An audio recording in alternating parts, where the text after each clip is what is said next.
Nah kan sejak Bapak mohon maaf dipecat dari KPK itu karena tidak lulus tes wawasan kebangsaan, kan diterima jadi pegawai atau ASN di kepolisian oleh Pak Listio Sigit Kapolri ya. Nah Bapak di situ tugasnya membentuk Satgas anti korupsi atau gimana barangkali? Ya, memang sejak awal ketika Kapolri menyampaikan dalam press release-nya yang disampaikan waktu itu, kepentingannya adalah ketika melihat saya dan kawan-kawan yang punya kompetensi cukup cukup baik lah gitu ya dalam tugas-tugas memberantas korupsi, dipandang diperlukan karena Polri sedang mau membangun bidang tugas terkait dengan pencegahan korupsi. Selama ini kalau bicara pemberantasan korupsi, Polri punya Ditipikor ya. Tapi Ditipikor itu penindakan saja. Pencegahan Polri nggak punya. Maka Polri membuat. Sekarang ini sepertinya Polri juga akan membentuk Kortas, Korps Pemberantasan Tindak Pidana Korupsi, Kortas Tipikor. Kalau Kortas itu ada, tentunya pencegahan akan masuk di dalamnya. Tapi pada dasarnya tadi seperti saya katakan, karena kebutuhan itu maka kami ditawarkan dan kami kemudian diterima melalui suatu proses sebagaimana mestinya, karena untuk menjadi ASN ada seperti seleksinya, ada tesnya lah kurang lebih.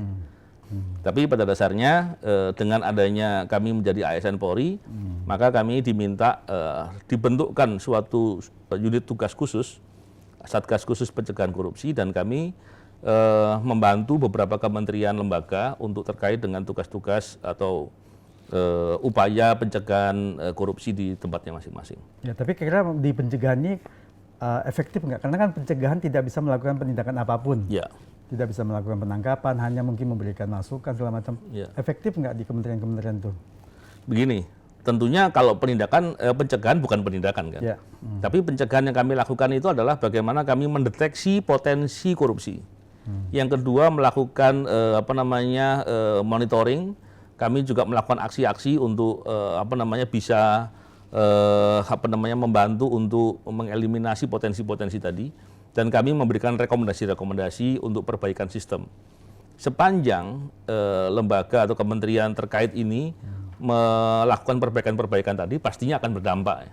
Tapi namanya pencegahan itu sifatnya persuasi. Ya. Kalau resisten ya nggak bisa gitu.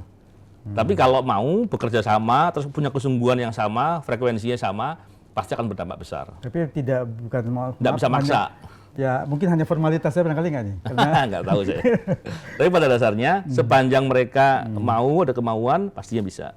Polri kita ini adalah institusi terkorup di Asia Tenggara. Ini menurut Indeks Mundi ya.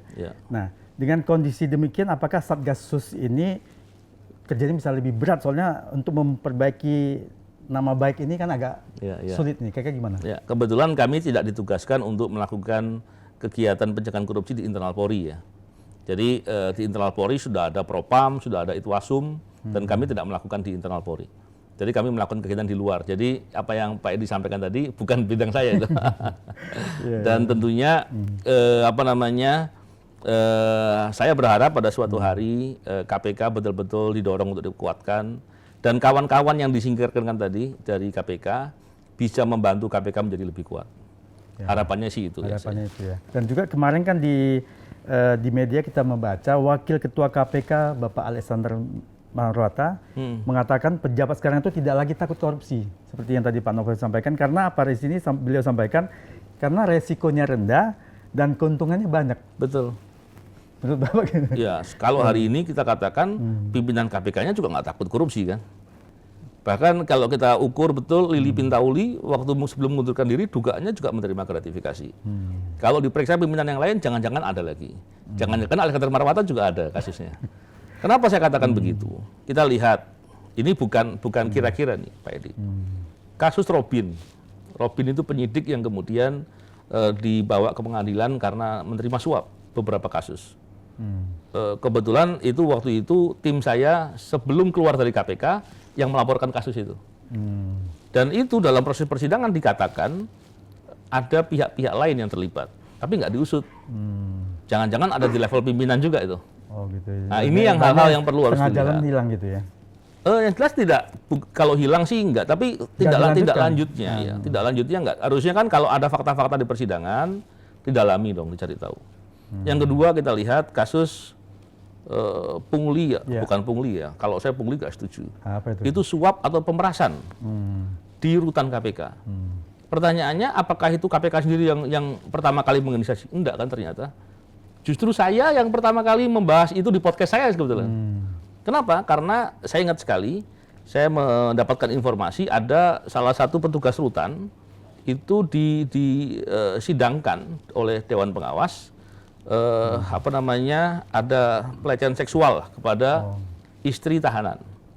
Terus kemudian dalam putusan disebut suka sama suka. Saya bingung, wah, bukankah ada relasi kuasa itu?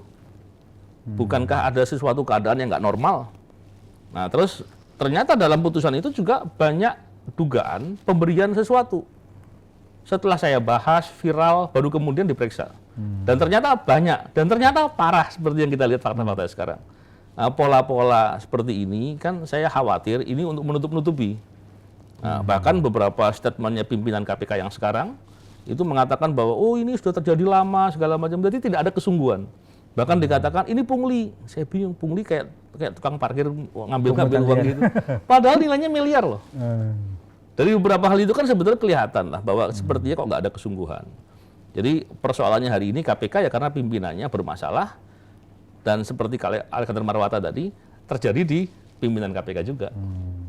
Nah, tentang Harun Masiku ini, kenapa sampai sekarang kok belum ketangkap dan memang sulit ditangkap atau bagaimana menurut Bapak? Ya, Harun Masiku itu 2020 ya kejadian. Waktu itu awal tahun. 2021 kami ketika sedang mau dikeluarkan, di antara kami itu adalah orang-orang yang menangani perkaranya Harun Masiku. Ketika dikeluarkan ya pasti akan berdampak dengan penanganan perkara. Yang kedua, di awal-awal ketika persiapan disingkirkan, kami sudah bilang KPK perlu dibantu nggak? Kami sudah tahu nih posisi-posisinya, tapi mereka nggak mau tuh. Nah, kalau sekarang belum ketangkap, ya memang pastinya nggak mudah lah. Nangkap kan bukan, di sana ada berangkat nangkap, nggak begitu. Ada tahapan kan, ada pengamatan, ada mencari tahu, mencari jejak segala macam sampai pada posisi dapat keyakinan baru bisa dilakukan penangkapan. Nah, proses itu yang harus dilakukan dengan teliti dan berkelanjutan harusnya. Tapi kalau sungguh-sungguh mestinya dapat. Ya, bukannya KPK kan canggih banget nih penyadapan, tahu di mana segala macam kan.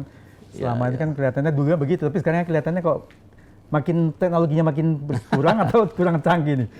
Ya sebetulnya saya yakin teknologinya atau keinginannya tadi yang berkurang.